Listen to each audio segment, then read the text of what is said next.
রোজাকে সারা জীবনের জন্য সঙ্গী হতে বললেন তাহসান।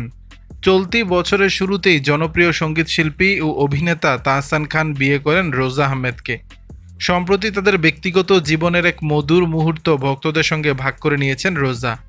সম্প্রতি তিনি তার ইনস্টাগ্রাম স্টোরিতে একটি ভিডিও শেয়ার করেছেন, যেখানে এ তারকা দম্পতিকে তুষারপাতের মাঝে রোমান্টিক সময় কাটাতে দেখা যায়।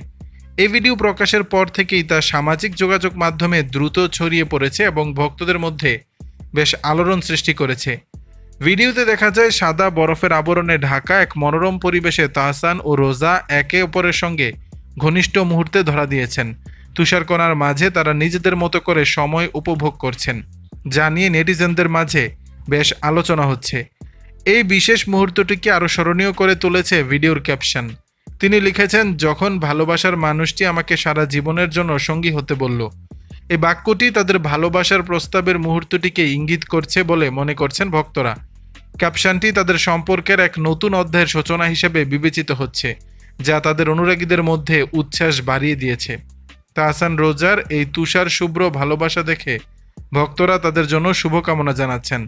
প্রসঙ্গত ৪৫ বছর বয়সে দ্বিতীয় বিয়ে করায় ট্রোলের মুখে পড়েছিলেন তাহসান। যদিও বহুদিন ডিভোর্সের পর একাই ছিলেন তিনি। ২০০৬ সালের ৭ আগস্ট ভালোবেসে মিথিলাকে বিয়ে করেছিলেন। ২০১৩ সালের ৩০ জুলাই কন্যা সন্তান আইরার জন্ম দেন মিথিলা। আইরার জন্মের ৪ বছর পর ২০১৭ সালে বিচ্ছেদ ঘোষণা করেন মিথিলা ও তাহসান।